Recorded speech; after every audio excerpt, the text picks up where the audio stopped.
Hello तो नमस्कार दोस्तों, कैसे हैं आप लोग। जिस तरह से हम लोग मैथ का ऑब्जेक्टिव क्वेश्चन सॉल्व कर रहे हैं मैथ में, उसी तरह से आज हम लोग हिस्ट्री का जो है क्वेश्चन सॉल्व करने वाले हैं। हिस्ट्री में अगर आप लोग ऑब्जेक्टिव क्वेश्चन पढ़े हुए हैं तो आप यहाँ पे मिला सकते हैं कि आपका कितना क्वेश्चन सही हो रहा है और कितना गलत हो रहा है। तो इस हिसाब से आप अपने तैयारी का अनुभव भी पता लगा सकते हैं। और ये हम लोग का हिस्ट्री का पहला चैप्टर है, यूरोप में राष्ट्रवाद। 10th बिहार बोर्ड में जो भी बहुत ही इम्पोर्टेंट सब क्वेश्चन है वो सब दिया गया है और आप अपना मिला लीजिए। इनका आंसर दिया गया है, आप पहले क्वेश्चन को मिलाइए, फिर आप पहले अपना आंसर दीजिएगा, फिर आप आंसर देखिएगा। तो कह रहा है गेरिबाल्डी पेशे से क्या था। अब आप लोग बताइए कि गेरिबाल्डी पेशे से क्या था। तो गेरिबाल्डी जो है पेशे से नाविक था दोस्तों। गेरिबाल्डी पेशे से नाविक था, इसका आंसर डी नंबर होगा। अब देखिए यूरोप का मरीज किसे कहा जाता है, 2019 में क्वेश्चन पूछा गया है। अगर आप लोग इनके बारे में जानते हैं तो बताइए, कमेंट कीजिए आंसर क्या होता है। आप अपने मन में या तो अपने मन में रखिए। तो यूरोप का मरीज कहा जाता है तुर्की को। यूरोप का मरीज कहा जाता है तुर्की को। आगे देखिए, यंग यूरोप की स्थापना किसने की थी। यंग यूरोप की स्थापना किसने थी। अगर आप लोग जानते हैं तो इसका आंसर कमेंट कीजिए। यंग यूरोप की स्थापना मेजनी ने की थी। यंग यूरोप की स्थापना मेजनी ने की थी, इसका आंसर बी नंबर होगा। किस युद्ध के बाद जर्मनी का एकीकरण पूरा हुआ। अगर आप लोग जानते हैं तो आंसर अपने मन में सोच करके क्या होगा। किस युद्ध के बाद जर्मनी का एकीकरण पूरा हुआ, 2018 में पूछा हुआ क्वेश्चन है, बहुत ही इंपॉर्टेंट क्वेश्चन है, मान कह सकते हैं। तो किस युद्ध के बाद जर्मनी का एकीकरण पूरा हुआ था, तो ये हुआ था सीडान के युद्ध के बाद। सीडान के युद्ध के बाद जर्मनी का एकीकरण पूरा हुआ। तो इसका 4 का आंसर हो गया डी नंबर। यूरोपीय वासियों के लिए ये सभी इंपॉर्टेंट क्वेश्चन आपको पूछ सकता है हिस्ट्री में। क्वेश्चन आने वाले 2023 में जो क्वेश्चन आ रहा है उसमें आकर यूरोप वासियों के लिए किस देश का साहित्य एवं ज्ञान विज्ञान प्रेरणा स्रोत है। तो कौन सा यूरोप वासियों के लिए किस देश का ज्ञान एवं विज्ञान प्रेरणा स्रोत है, तो वो हो गया किसका, तो यूनान का है दोस्तों। यूनान का कैसे है तो बता रहे आपको कि यूनान में ही जितना भी खगोल विज्ञान, ये सब ज्ञान विज्ञान, दूरबीन, इस सब के बारे में पूरा का पूरा यूनान में ही इस सब के बारे में बताया गया था। इसलिए यूरोप वासियों के लिए यूनान का जो है साहित्य और ज्ञान विज्ञान इन सब के लिए प्रेरणा स्रोत है। तो इसका आंसर हो जाएगा बी नंबर। आप मिला सकते हैं, बी नंबर मिला लीजिए। देखिए आप अपने मन में आंसर को रखिए और मिलाते जाइए कि आप सही बना रहे हैं या गलत बना रहे हैं। इटली एवं जर्मनी वर्तमान में किस महादेश के अंतर्गत आते हैं। इटली एवं जर्मनी, आप अपने मन में सोच रखिए कौन सा आंसर होगा। तो इसका आंसर होगा दोस्तों सी नंबर ऑप्शन होगा। यूरोप महादेश के अंतर्गत आते हैं। वर्तमान इटली और जनवरी आते हैं किस महादेश के अंतर्गत, यूरोप महादेश के अंतर्गत। इसका आंसर सी हो जाएगा। रक्त एवं लोह की नीति किसने अपनाई थी। रक्त एवं लोह की नीति अगर आप जानते हैं तो आंसर कीजिए, किसने की थी। तो इसको क्या था, बिस्मार्क ने। रक्त एवं लोह की नीति बिस्मार्क ने अपनाई थी। इसका ऑप्शन नंबर सी हो गया। इसका आंसर हो गया सी नंबर। जर्मन राई संघ का निर्माण किसने किया था। अपने मन में सोचिए, जर्मन राइन संघ का निर्माण किसने किया था। तो इनको जो किया था नेपोलियन बोनापार्ट किया था। जर्मन राइन संघ का किसने किया था, नेपोलियन बोनापार्ट था। इंपॉर्टेंट क्वेश्चन है तो आप मिलाते जाइए। देखिए आंसर में है कि नहीं, 8 का बी नंबर बिल्कुल नेपोलियन बोनापार्ट। वियना कांग्रेस के द्वारा फ्रांस के किस शासक या वंश की स्थापना की गई। देखिए सबसे पहले फ्रांस में जो है नेपोलियन बोनापार्ट आए, जो बुर्बो राजवंश को पूरा ध्वस्त करके अपना शासन स्थापित किए थे। ठीक है, फिर आ गए कौन सा, ये वियना कांग्रेस, जिसमें ऑस्ट्रिया के चांसलर मेटरनिक थे। और उन्होंने क्या किया, 4-5 राज्यों को मिल करके फ्रांस को वहाँ से नेपोलियन बोनापार्ट को हरा करके फिर से राजशाही स्थापित कर दिया, यानी कि बुर्बो राजवंश को स्थापित कर दिया। इसका ऑप्शन नंबर सी हो गया। इसके बाद कह रहा है सन 1870 में फ्रांस और पर्सा के बीच युद्ध कहाँ हुआ था। अगर आप लोग जानते तो आंसर बताइए क्या होता। तो ये होगा दोस्तों ए नंबर, सेडान का युद्ध हुआ था। 1870 में फ्रांस और पर्सा के बीच सेडान का युद्ध हुआ था। सेडान का युद्ध, तो इन पे आप ध्यान से देखिए इस सबको। जलवेराइन एक संस्था थी। जलवेराइन क्या थी, तो जलवेराइन जो है दोस्तों ये जो है व्यापारी की संस्था थी। जलवेराइन एक जालवेरिन, देखिए जलवेराइन और जालवेरिन दोनों में फर्क है। तो ये जालवेरिन जो है व्यापारियों की समूह थी, व्यापारियों की संस्था थी जलवेराइन। बिस्मार्क निम्न में से क्या थे? बिस्मार्क क्या थे? बिस्मार्क कूटनीतिज्ञ थे, इसका डी नंबर ऑप्शन होगा। 1829 में एड्रियानोपुल की संधि किस देश के साथ हुई? अपने मन में आंसर सोचिए फिर आगे बढ़िए। तो ये जो हुआ था, ये हुआ था तुर्की के बीच एड्रियानोपुल की संधि।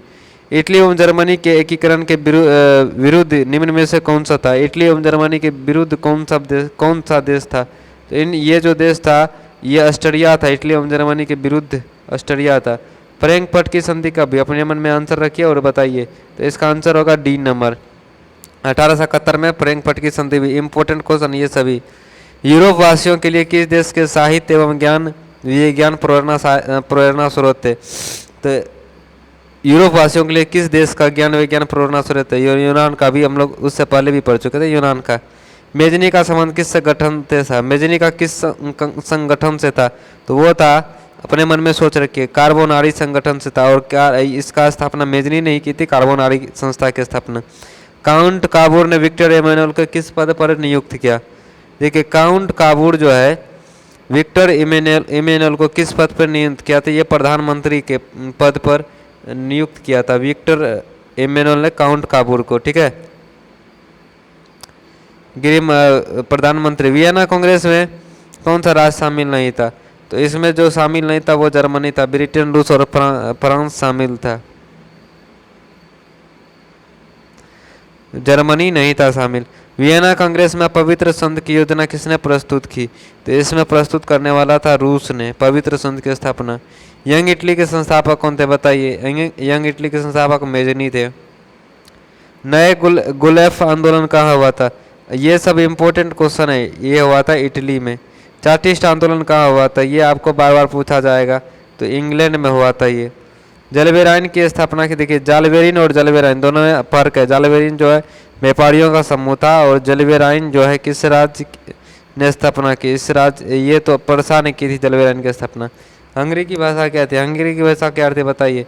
इसकी भाषा मैग्यार थी। इसकी भाषा मैग्यार थी। मरियान किस देश का राष्ट्रवाद का प्रतीक है? तो मरियान जो है ये फ्रांस के राष्ट्रवाद का प्रतीक है। मरियान जो है फ्रांस के राष्ट्रवाद का प्रतीक है। यूरोपीय सभ्यता का पालना किसे कहा जाता है? तो यूरोपीय सभ्यता का पालना जो है किसको कहा जाता है? यूनान को कहा जाता है।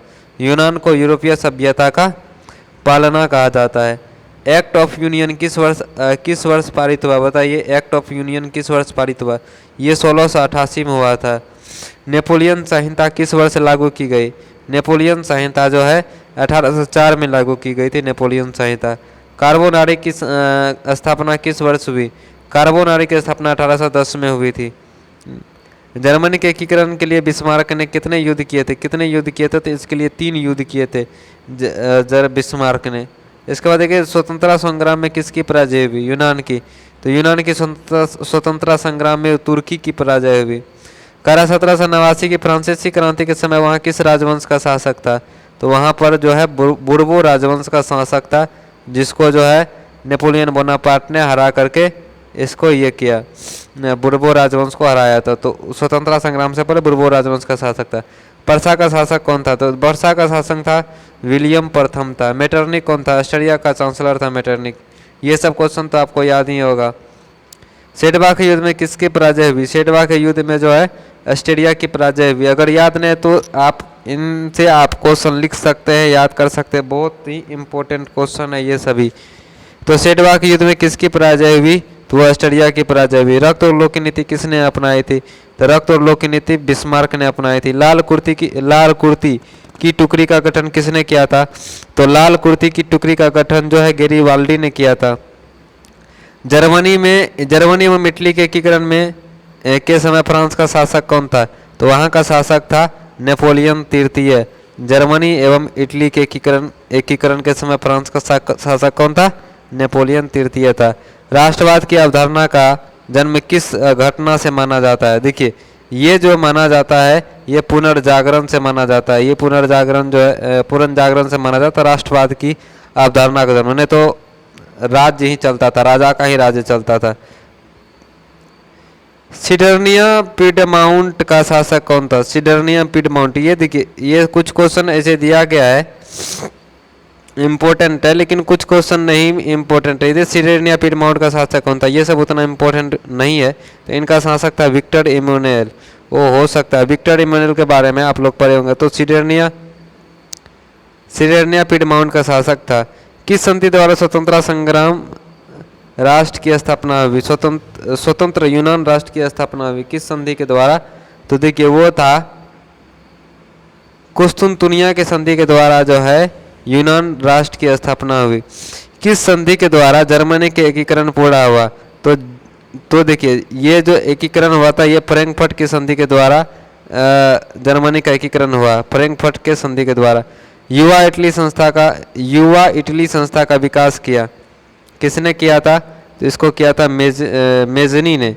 यंग इटली या युवा इटली बोले, देखिए आप लोग पढ़े होंगे यंग इटली, लेकिन यहाँ वो लिखा हुआ युवा इटली की संस्था का विकास किया, तो इसको मेजनी ने किया था। या यंग इटली बोलिए, युवा इटली बोलिए। नेपोलियन ने जर्मनी में किस संघ की स्थापना की? तो इन्होंने राइन संघ की स्थापना की। राइन संघ की स्थापना जो है नेपोलियन ने जर्मनी में की थी। इसके बाद देखिए यहाँ तक 45 क्वेश्चन है। ये 45 क्वेश्चन के बाद इसमें है, इसके बाद हम लोग इसका जो नया चैप्टर है यूरोप में राष्ट्रवाद समाजवाद का, ये सब इम्पोर्टेंट क्वेश्चन है, तो आप इनको याद कर लीजिए। चलते हैं अब आगे, मिलते हैं फिर नेक्स्ट वीडियो में। आज यहीं तक, थैंक यू।